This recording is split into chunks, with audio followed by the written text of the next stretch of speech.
So I want to make a quick little video at the end of frying that's just kind of a little extension over that particular lesson on types.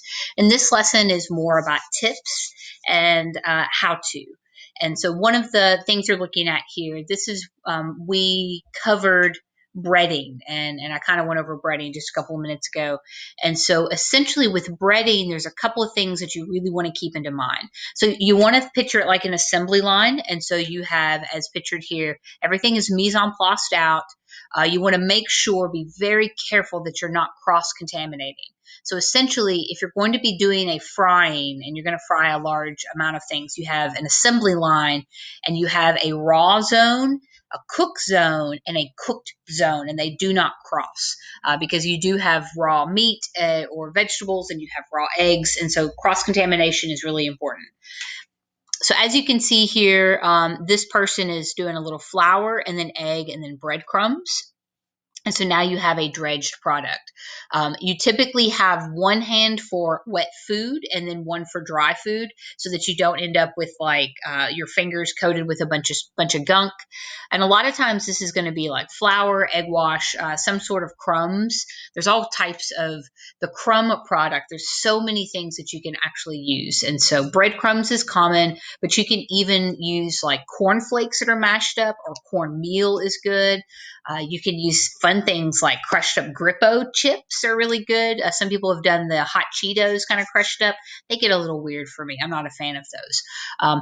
If you're going to do the hot Cheetos, it's actually good to do a coarse ground cornmeal with the hot Cheetos, and they have a good flavor, but they still have a good crunch.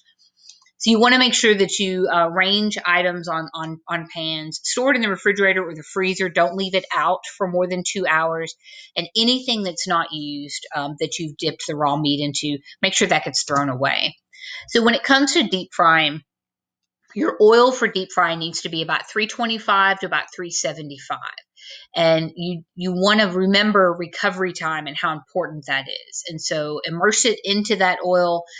Use a thermometer or use something that has a thermometer on it so that you know that the oil is hot enough, because again, you put cold food in there, it's going to take a lot of heat out. So you either have batter or you have breading, and you put the food items down in there. You don't overcrowd them, and you kind of keep your oil nice and filtered. So for breading, there's another photo there of what that kind of looks like. And a lot of times you do a little flour, do a little egg, do a little like whatever crunchiness you want to add to the end. So a couple of tips for the pan frying is make sure that the oil is not smoking, but it is hot enough. So make sure that your oil has that recovery time. So if you want to deep fry at 350, then it should be like 375 before you actually drop it in, because the food is cold. If the fat is not hot enough, then the breading is going to absorb all that grease and it's going to be soggy. If it's too hot, the food is going to burn on the outside and be raw on the inside.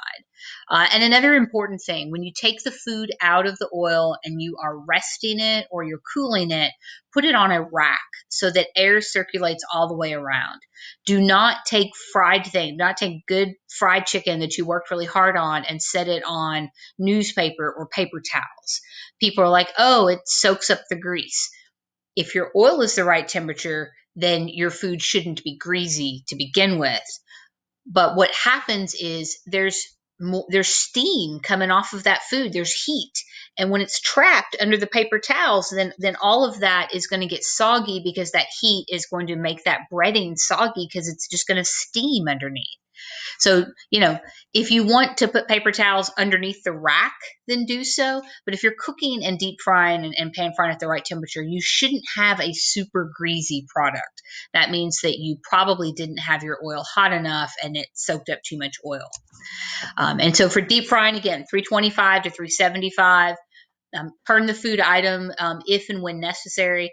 And particularly when you're first learning, you have something big, like something that has like chicken with a bone in it, you might need to finish it in the oven. That's okay. It's not a problem.